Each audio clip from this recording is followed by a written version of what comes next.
Ohiopyle means white frothy water, and Yakagani means river that runs in a roundabout course. And both of those are derivations of Iroquois words. They're kind of the Americanized version of what the native words were. The first known settlers to this area are believed to be the Monongahela Indians. They were in this area. We know they were here in around the early 1600s. They disappeared from the area at that time. Settlement was difficult for native tribes just as it was difficult for European settlers that came to this area. They didn't settle here to a great degree because it was a difficult area to get to. Imagine trying to float your canoe that you made out of a poplar tree down the Yakagani River. Probably wasn't going to be an easy trip. Today we ride around in automobiles and we fly. In those days it was either walk or horses or horse-drawn carriages and wagons. The wagons were big, bulky, heavy. There were no real roads. They were just narrow roads cut by the armies as they came forth.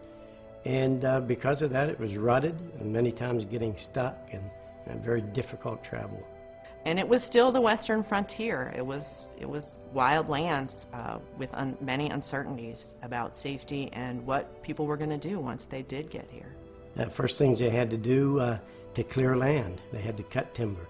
Didn't have the chainsaws and things we have today, not even the two-man saw. They used axes. And so clearing that land was tough, it was difficult, and they began doing things, making use of those natural resources. They say that a squirrel could travel from the East Coast to the Mississippi without ever touching the ground. And there were huge, vast forests here that were tapped for people's use. First thing they did, many of them were immigrants and farmers, and the first thing they had to do was clear the land. George Washington came here on his first, he had been in Pennsylvania surveying, but in this area came to the confluence area where the three rivers up there meet, and he was hoping, he thought about building a fort, but then he decided to travel on down the river and try and find a water course that he could take clear to Pittsburgh.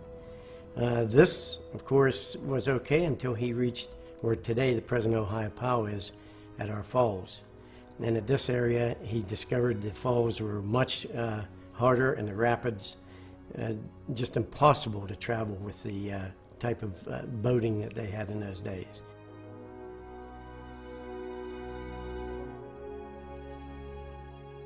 Tom Fawcett was one of the men who fought with General Braddock. It's reported that Tom Fawcett actually murdered General Braddock after having a disagreement as to how the fight was to be done. The militias in the different countries fought in a line and stood up and shot at each other. Well, when the French and Indian War began, Native Americans didn't fight that way.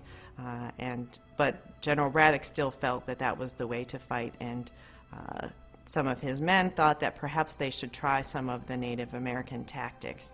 It's also reported that Tom Fawcett, being the town drunk, told these stories in the local bars in Ohiopyle where he lived. The story of whiskey and moonshine in this area really talks about the toughness of people who lived here. The reason people made moonshine was because they couldn't get their crops to market if they tried to do it without distilling them. It was perfectly acceptable.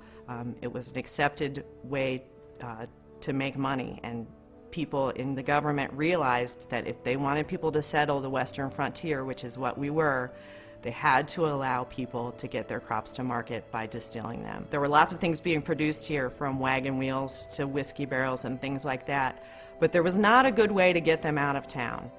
Initially, the railroad came here because it was the new means of travel, and the B&O Railroad was the first railroad that came here in the late 1800s.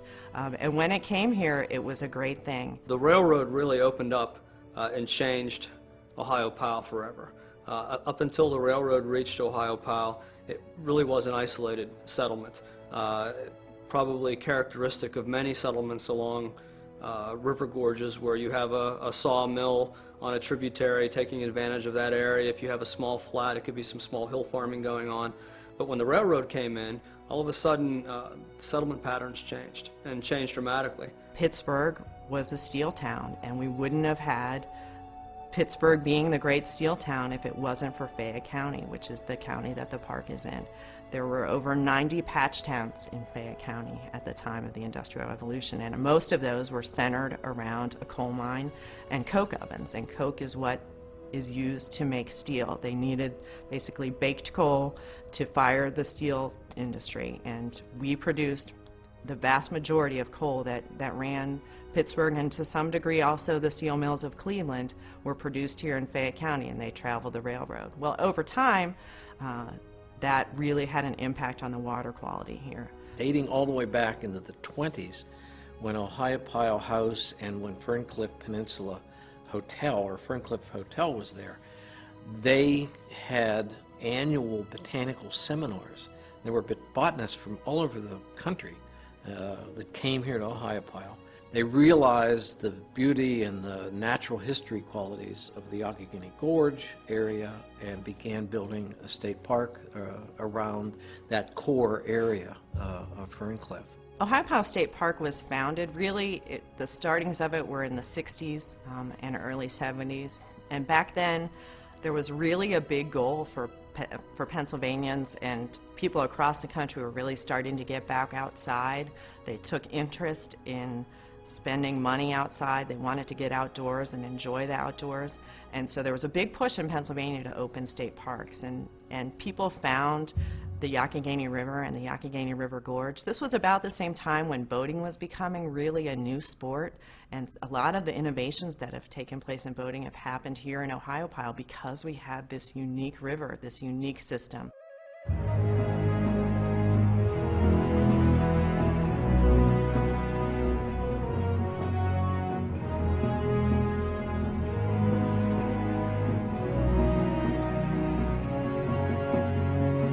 I actually learned to swim in the Youghiogheny River here over by the bridge. We would come here quite often. We'd come here 6-7 days a week. I grew up just outside of Ohiopyle, so on Chalk Hill, Ohiopyle Road, so I'm native to the area. Well, I remember my dad way back when he would spend his summers here visiting his grandparents, and he'd said how all the kids jumped over the falls in those days. There was no safety when I was a kid. You know, everybody just swam where they wanted to swim and boated where they wanted to boat and tubed where they wanted to tube, and over the falls and then under the falls and off the falls and everything.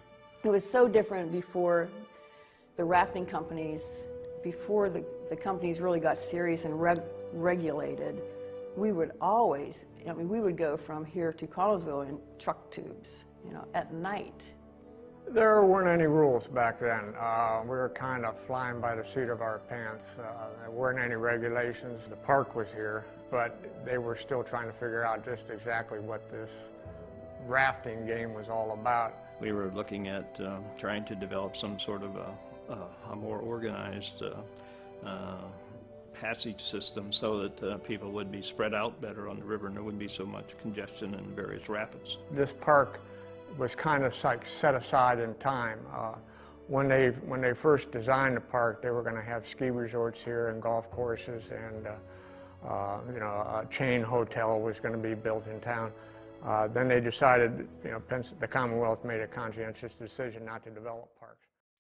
Well, when Bob took over working for the Conservancy, it was before they had taken the first 2 streets down here.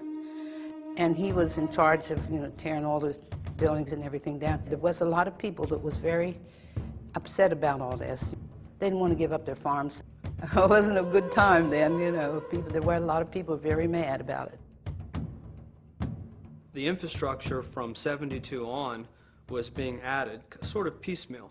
And there was a master plan for the park, but it was continuously being adapted and changed as the whitewater boating industry was putting pressure on the facility, as well as camping and the Kentuck campground was growing towards the late '70s and early '80s. There was a master plan that had been developed for the park, you know, by consultants and what have you, and that included a bike trail, and the bike trail was a key thing that would provide the opportunity for everyday people of all ages to be able to see the park and experience the natural wonders of the Youghiogheny River Gorge. Instantly, it was a hit.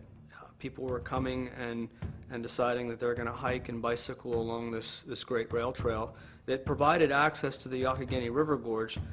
Up until that time, it was only accessible via boat, and it was a whitewater trip on the lower Yaugh and a lower level whitewater trip on the middle Yaugh. So the bike trail really transformed the park too, and that led to a whole stream of park improvements, to parking, and to trail maintenance itself, and looking at those 100-year-old railroad structures and figuring out how to manage them properly.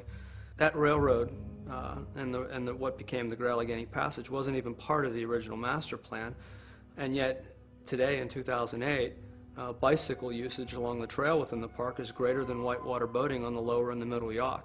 So we've really gone through a transformational process. The commercial activity within the park, the visitation, both overnight visitation and day use visitation, was overwhelming. Along with the state park, of course, came many more visitors. The only time we had visitors was on Sunday. To me, it was the best thing that could have happened. I mean, bringing 2 million people through here every summer is an amazing thing, because the Ohiopyle's not easy to get to. You gotta want to get here. Yeah, it may not be the wilderness anymore, but you get the feeling when you're here that you could be, 300 miles from the Hudson Bay up in Canada. It's the same type of, when you see the firs and the pines like we have here, it's the same environment you see up there. We have a giant park. Ohiopyle State Park is over 19,000 acres. However, we have a big chunk of it that is inaccessible. Still, not that we need to have parking lots and trailheads everywhere. Part of the beauty of the resource is, it presents a wild sort of profile.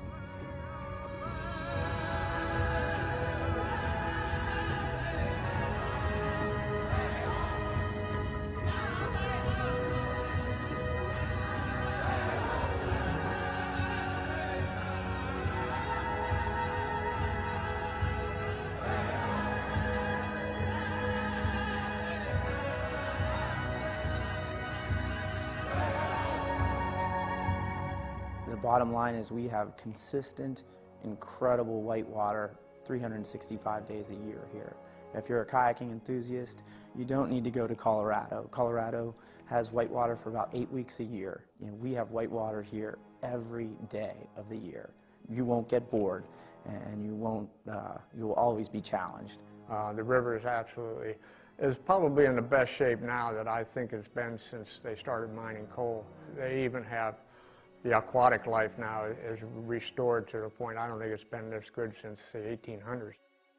I see Ohiopyle State Park as one, not one of, as the most important natural history park in western Pennsylvania.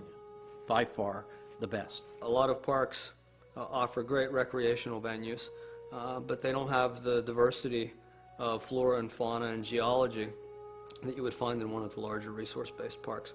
Ohiopyle, to me, had it all. These waterfalls and these ridges in here, the way this corridor flows, is some of the most breathtaking views that you'll find anywhere in the east coast of the United States. Bachman Rock Overlook, I think, is one of the nicest overlooks that I've seen anywhere.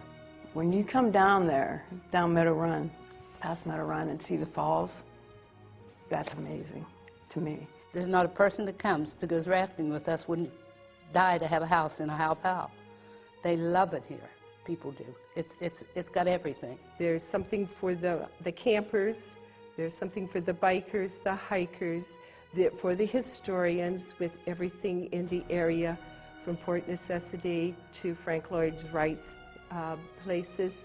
The beauty of it, the people. The people are so friendly and open. You can walk in the streets all hours of the night and day. You can walk, you can hike, you can bike.